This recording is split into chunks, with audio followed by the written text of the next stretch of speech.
Hello everyone, আসসালামু আলাইকুম। আশা করি সবাই ভালো আছেন। অ্যানালিস্ট স্কিলের পক্ষ থেকে আমি মোহাম্মদ মোর্শেদুল আলম। আজকে আপনাদের সাথে ডিসকাস করব একটি গ্যান চার্ট নিয়ে। তো আমরা যারা বিভিন্ন ডিভিশনে কাজ করি, আমাদের সবারই বাজেট প্রিপারেশনের সময় কাজ করতে হয়।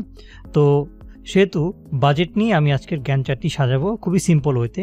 তো দেখুন, আমি এখানে লিখেছি budget preparation timeline for the financial year 22-23।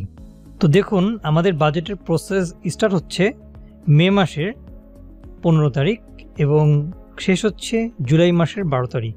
তো ফার্স্টে আমি সিরিয়াল দিয়েছি, কি কি টাস্ক থাকবে, স্টার্ট ডেট কবে, ডেজ কত দিনের হবে এবং ফিনিশ ডেট কবে সাজিয়েছি। তো আমি যদি এখন আপনাদেরকে টোটাল বাজেট প্রসেসের একটা ওভারভিউ দিই, তাহলে আমি দেখি ফার্স্টে আসে হচ্ছে internal meeting within finance and accounts for upcoming budget preparation. এটা হচ্ছে 2 দিন, অর্থাৎ সামনে যে বাজেট প্রিপারেশনটা করবেন ফাইন্যান্সিয়াল ইয়ার 22-23-র জন্য, এর জন্য কী কী প্রিপারেশন নেবেন তার জন্য ফাইন্যান্স ডিপার্টমেন্টের ভিতরে একটা মিটিং। তারপরের টাস্কই হচ্ছে preparation of budget proposal templates.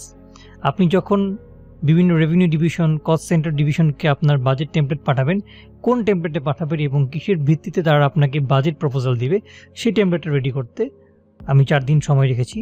Then circulation of budget proposal template to all departments. আপনি সব ডিপার্টমেন্টে আপনি যে টেমপ্লেটটা রেডি করলেন সেটি সেন্ড করলেন, সেই টেমপ্লেটই তারা বিভিন্ন ডিপার্টমেন্ট তাদের বাজেট প্রপোজালগুলো সেন্ড করবে। এরপরে 13 দিন রেখেছি কমিউনিকেট করার জন্য। বিভিন্ন ডিপার্টমেন্টে আপনি যে বাজেট প্রপোজাল টেমপ্লেটগুলো সেন্ড করলেন সেগুলো তারা ঠিকমতো ফিল আপ করছে কিনা, তাদের প্রজেক্টেড রেভিনিউ, প্রজেক্টেড এক্সপেন্স তারা ঠিকমতো করছে কিনা সেটি ফলো আপ করা এবং দ্রুত কাজটি শেষ করে আনা।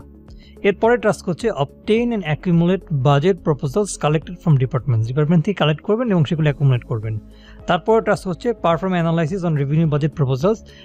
আপনার রেভিনিউ ডিভিশন যে রেভিনিউ ফোরকাস্ট দিয়েছে, প্রজেকশন দিয়েছে নেক্সট ফাইন্যান্সিয়াল ইয়ারের জন্য, সেগুলো অ্যানালাইজ করবেন এবং সেগুলো কিসের ভিত্তিতে করেছে সেগুলো জাস্টিফাই করবেন এবং ফাইন্যান্স ডিপার্টমেন্ট থেকে আপনার প্রজেকশন কী দাঁড়ায় সেটি রেডি করবেন।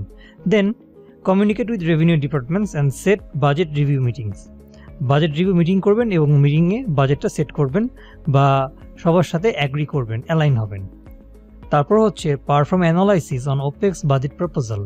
ওপেক্স বাজেটে আপনার যে বিভিন্ন ওপেক্স ডিপার্টমেন্ট যে বাজেটগুলো দিয়েছে সেগুলো অ্যানালাইজ করবেন প্রিভিয়াস ইয়ারের সাথে এবং এগুলো প্রপার জাস্টিফাইড কিনা, দেন কোন কোন খাতে কতটুকু টাকা ব্যয় হচ্ছে এগুলো অ্যানালাইসিস করে কস্ট সেন্টার ডিপার্টমেন্টের সাথে কমিউনিকেট করবেন এবং বাজেট সেট করে এবং বাজেট মিটিং সেট করে মিটিংগুলো করবেন।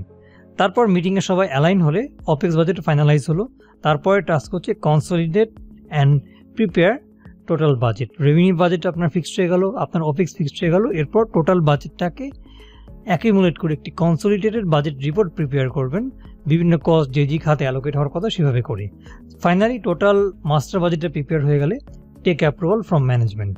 তো এখানে আমরা প্রতিটা কাজের স্টার্ট ডেট এবং ফিনিশ ডেট দিয়েছি। তো আমরা এখন এখান থেকে একটি গ্যান্ট চার্ট প্রস্তুত করব।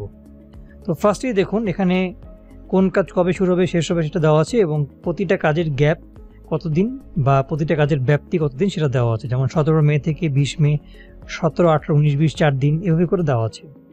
তো আমি ফার্স্ট এখানে যেহেতু একটা গ্যান্ট চার্ট তৈরি করব, আমি আমার ফার্স্টেই আমার যে প্রজেক্টের স্টার্ট ডেট সেটাকে সিলেক্ট করলাম। সিলেক্ট করে আমি এখন এগুলোর সাথে প্রতিটার সাথে 1 অ্যাড করে দেব। তাহলে আমার 15 মে, 16 মে চলে আসলো। দেখুন, আমার প্রজেক্ট শেষ হচ্ছে 12 জুলাই। তো আমি এটাকে সিম্পলি এই পর্যন্ত টেনে Ctrl+R প্লেস করলে আমার একদম এখানে দেখুন 20 জুলাই পর্যন্ত চলে এসছে। যেহেতু আমার প্রজেক্ট শেষ 12 জুলাই, তারপর আমি বাফার আরও কিছুদিন রাখছি। যদি আমার প্রজেক্ট এক্সটেন্ড হয় তাহলে আমি এটাকে আরও এক্সটেন্ড করতে পারি। তো আমি এখন এখানে একটি সিম্পল ফর্মুলা বসাবো। তো ফর্মুলাটা হচ্ছে ইফ এবং অ্যান্ড ডাবল মাল্টিপল কন্ডিশন দিয়ে আমরা ফর্মুলা দিব। আমি যদি আমার এটাকে আরেকটু বড় করি আপনাদের দেখার সুবিধার্থে, তো আমি এখানে যে ফর্মুলাটা দিব সেটা হচ্ছে ইফ, তারপর অ্যান্ড দিব। যদি আমার এই ডেটটা যেহেতু আমি আমাকে নিচে এবং ডান দিকে সব দিকে কপি করব, তো সেক্ষেত্রে এটার এফ কলাম ফিক্স থাকবে না, কিন্তু 6 নাম্বার রোটা ফিক্স থাকবে। তো আমি 6-এর আগে একটি আপনার $সাইন দিয়ে নিচ্ছি, এটাকে ফিক্স করলাম। যদি এই তারিখটা এই স্টার্ট ডেট থেকে বড় হয় বা সমান হয়, তো সেক্ষেত্রে F6 greater than or equal to এই ডেটটা। যেহেতু এই ফর্মুলাটাও এদিকে কপি হবে সেহেতু আমি 7টাকে 7 রোতেই রাখছি, যেহেতু এটা নিচে নামলে চেঞ্জ হবে 7, 8, 9, সেহেতু 7টাকে 7 রাখছি, কিন্তু সি নাম্বার কলামটা আমার ফিক্স থাকবে, সেহেতু সিটাকে আমি ফিক্স করে দিচ্ছি $সাইন দিয়ে। তারপর আমার এখানে ফার্স্ট কন্ডিশন হলো যদি এই ডেটটা এটার থেকে বড় হয় বা সমান হয়, কমা একইভাবে যদি আবার এটাকে আবার আমি ফিক্স করে দিই 6 নাম্বার ওটা, এই ডেটটা যদি এই ডেটটা থেকে এই ফিনিশ ডেট থেকে ছোট বা সমান হয়, তো আমি এটাকে দিলাম। সিমিলারভাবে এটাকেও আমি ই নাম্বার কলামটাকে ফিক্স করে দিচ্ছি।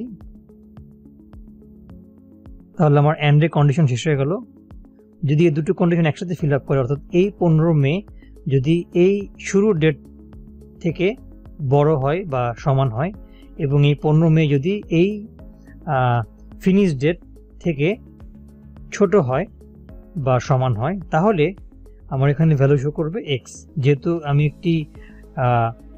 একটি সিম্বল দিচ্ছি সেহেতু এটিকে আমি প্যারেন্থেসিসের ভিতর দিলাম। আর যদি না হয় তাহলে আমার কোনো ভ্যালু শো করবে না, ব্ল্যাঙ্ক শো করবে। তাহলে আমি এখানে ডাবল প্যারেন্থেসিস দিয়ে ব্র্যাকেট দিয়ে আমার ফর্মুলাটা ক্লোজ করলাম।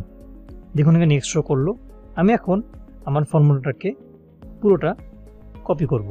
তো আমি কপি করার জন্য এটাকে নিচে টান দিয়ে নিয়ে আসবো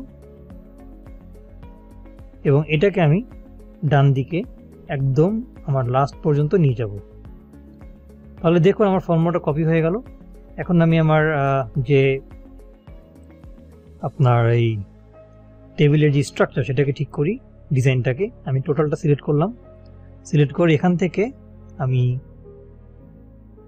নো বর্ডার দিলাম এবং তারপর আমি এটাকে থিক বর্ডার দিয়ে দিলাম। তাহলে দেখুন আমার ডিজাইনটি ঠিক হয়ে গেল। এখন আমি এই গ্রিড লাইনগুলো রাখবো না, তো এই জন্য আমি ভিউতে গিয়ে গ্রিড লাইন আনচেক করে দিলাম, আমার গ্রিড লাইন চলে গেল। তো এখন আমি এটাকে এখন কন্ডিশন অ্যাড করব, কন্ডিশনাল ফরম্যাটিং, যেটা আমার গ্যান্ট চার্টে রূপান্তর হবে। তা আমি টোটালটা সিলেক্ট করলাম, সিলেক্ট করে আমি গেলাম কন্ডিশনাল ফরম্যাটিংয়ে। কন্ডিশনাল ফরম্যাটিংয়ে গিয়ে আমি দিলাম highlight cells text that contains, এটা সিলেক্ট করলাম। এখানে আমি এক্স লিখলাম, এক্স লিখে এখানে এসে কাস্টম ফরম্যাট আমি ফিলে গেলাম, ফিলে গিয়ে আমি এই কালারটা সিলেক্ট করলাম এবং ফন্টে এসেও আমি এই কালারটা সিলেক্ট করলাম, করে এন্টার দিলাম।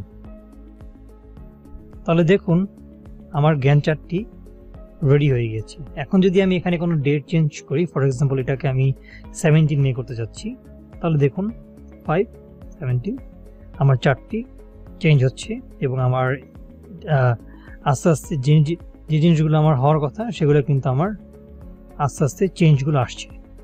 আমি যদি এখন আমার ফরম্যাট এভাবে সাজাই যে আমার যে ফিনিশ ডেট সেটার একদিন পরে আরেকটি সেকেন্ড টাস্কের ডেট শেষ মানে কাজ শুরু হবে, তাহলে আমি এটাকে সিম্পলি সিলেক্ট করে এই ফিনিশ ডেট +1 দিলে দেখুন আমার রিপোর্টটি সুন্দর মতো জেনারেট হয়ে গেল। তাহলে আমার এখন আমি যদি এখানে আবার সেম ডেট দিই 5/15, তাহলে দেখুন আমার চার্টে চেঞ্জ আসছে। আমি যদি এখানে সিম্পলি এটাকে রাইট ক্লিক করি, তাহলে দেখুন রাইট সাইডে মুভ করলে আমার কাজ শেষ হচ্ছে 12 জুলাই। যদি এক্সটেন্ড হয় তাহলে আরও বাড়বে। তো এটাকে আমি তাহলে আমার কাজ মতো ট্র্যাকিং আমি করতে পারবো। এখন আমি এটাকে যদি আরেকটু সিম্পলিফাই করি, যে আমি এখানে চাচ্ছি যে আমার এটা হচ্ছে আমার বাজেটেড এস্টিমেশন, যে আমার এস্টিমেট হচ্ছে এত দিনের মধ্যে আমি শেষ করব, কিন্তু আমি অ্যাকচুয়ালি কতটুকু করছি। তো সেই জন্য আমি প্রতিটার ভিতর একটা করে আমি এখানে রাখতে পারি। এখানে আমি প্রতিটার মাঝখানে আরেকটা করে রো ইনসার্ট করতে পারি যে অ্যাকচুয়াল কি সিনারিও। হ্যাঁ, তাহলে অ্যাকচুয়াল সিনারিওর যে গ্যান্ট চার্ট বা যে বারগুলো আসবে সেগুলো নিচে শো করবে। তাহলে আমি আমার অ্যাকচুয়ালের সাথে এস্টিমেটটা কম্পেয়ার করতে পারবো। তাহলে আপনারা সিমিলারভাবে যদি কাজটি করেন এবং প্রতিটা রোয়ের জন্য আলাদা আলাদা ফর্মুলা দেন এবং আপনার যে কন্ডিশনাল ফরম্যাট রয়েছে সেটি ইউজ করেন, তাহলে আপনারা এই অ্যাকচুয়াল এবং এস্টিমেটের মধ্যে কম্প্যারিজনটা সুন্দরভাবে করতে পারবেন। তো আমরা এই উপায়ে সুন্দর করে আমাদের গ্যান্ট চার্টটা প্রিপেয়ার করতে পারি। এবং এখানে যদি আমি এটাকে ফ্রিজ করে দিই, তাহলে আমরা আমাদের টাস্ক অনুযায়ী সুন্দরভাবে দেখতে পারবো। ফর এক্সাম্পল আমার ফাইনালাইজ রেভিনিউয়ের গ্যান্ট চার্টের কী অবস্থা, আমি যদি এখানে দেখি তাহলে আমরা দেখব এটি আছে হচ্ছে এই যে আমার 17, 18 এবং 19 জুন। তাহলে এভাবে করে আমরা সুন্দরভাবে আমাদের গ্যান্ট চার্টটা প্রিপেয়ার করতে পারবো। তো আজকে গ্যান্ট চার্টের একটা সিস্টেম দেখালাম। তো অন্যান্যভাবেও আমরা গ্যান্ট চার্ট তৈরি করতে পারি। ফর এক্সাম্পল এক্সেলের যে এখানে চার্ট আছে, চার্টের মাধ্যমে আমরা গ্যান্ট চার্ট তৈরি করতে পারি, সেটি হয়তো পরের কোনো সেশনে আমি আপনাদেরকে দেখাবো। তো আজকে এই পর্যন্তই। ভবিষ্যতে এক্সেল এবং প্রফেশনাল রিলেটেড আরও ভিডিও পাওয়ার জন্য আমাদের চ্যানেলের সাথেই থাকুন। আর সেই পর্যন্ত সবাই সুস্থ থাকুন। আল্লাহ হাফেজ।